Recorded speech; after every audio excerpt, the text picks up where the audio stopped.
Hi everybody, welcome back to STEAM Thursday with Miss Corinne. Today we're going to do something really cool. We're going to make our own homemade sun catchers. So what you need is just a couple things that you should have around your house. You need a cupcake or muffin tin. You can actually also use a small cake pan if you have that as well. If you use a cake pan and if you have a metal cookie cutter that you want to put the beads around, that I'll talk about in a moment, you could do that too. But it's very important to remember not to use a plastic cookie cutter because we're going to be using the oven. We don't want anything to melt besides the beads today. So any cookie cutter that has plastic on it, if it's all plastic or a plastic ring on top of a metal one, you don't want to use. So this is really simple. As I mentioned, we just need a pan. You can have mini muffins, you can have the regular size muffins. It could just be 6, it doesn't matter. Today we have 9. They look like candy. They look like candy, but you don't want to eat them, right? And they go in the dark. They are not going to dark. So what you need is beads. We have some regular translucent pony beads. Okay, this is just what we had at home. I took them from my daughter's craft kit.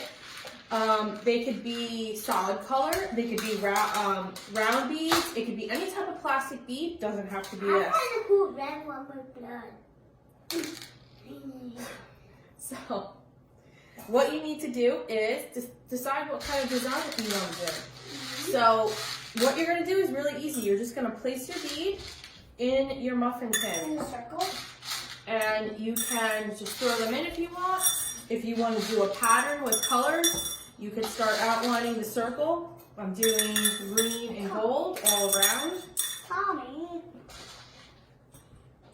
Purple.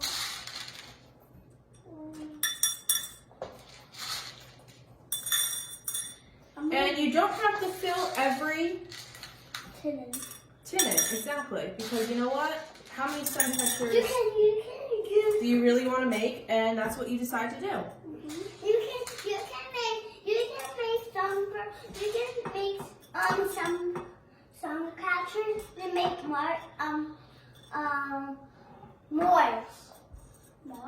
S'mores? Yeah, you can use some catchers that use Mars.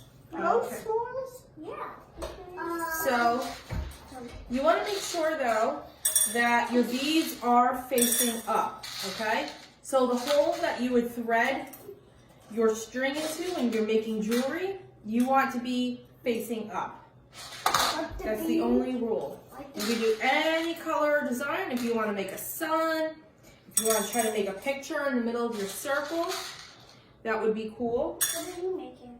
I don't know. Right now I'm just kind of putting colors, red and gold colors in. Can you make one of mine like that? Yeah, sure. Can you make it that? So once you're done putting all your beads in and you're ready to go, you're going to preheat, with the help of an adult, your oven to 400 degrees. Now, this is going to bake for about 20 minutes. But every 5 minutes, you do want to check on it because every oven speed is different. So maybe done closer to 15 minutes because these are going to melt together. You don't want them to over melt and to get to overcook. That would not be good. You can use a microwave or a cooker oven. No, you cannot use a microwave. You can only use an oven. If you have a toaster oven and you have a smaller pan, you can use that as well. So we're almost done here. So I'm going to pop this in the oven, and when we come back, we're going to see exactly what we need to do next, okay? All right, I'll see you guys in a few minutes. Bye. Bye. Bye. Hi guys, and we're back. We are fresh out of the oven. My beads have fully melted. Just as a reminder, we baked our sun catchers at 400 degrees in the oven. I checked every 5 minutes, and at 10 minutes, my beads were fully melted already. So I pulled my tray out of the oven. I sat it on the countertop for about 6 minutes until the pan was cool to touch. So you might want to do about 6 to 8 minutes, depending on what type of pan you have and how long it takes for it to cool off to touch like this, okay? So I haven't made these personally, but from what I've read and from who I've talked to, these apparently are supposed to just come out of the tin very easily. They're not supposed to be any residue left with it, so let's see what happens, okay? So, oh, here we go. Awesome. So I'm just kind of wiggling it around, and they're coming right out very easily. Now, I didn't spray anything. Don't spray anything on here because I think that would prohibit the bees from just coming right out of the tin. And we have a lot of cool designs. Look, this was the pattern that I made. There's a bumpy side, there's a smooth side. And here's all our rainbow conglomerates we made. Very cool. This was very easy to do. This was a fun craft.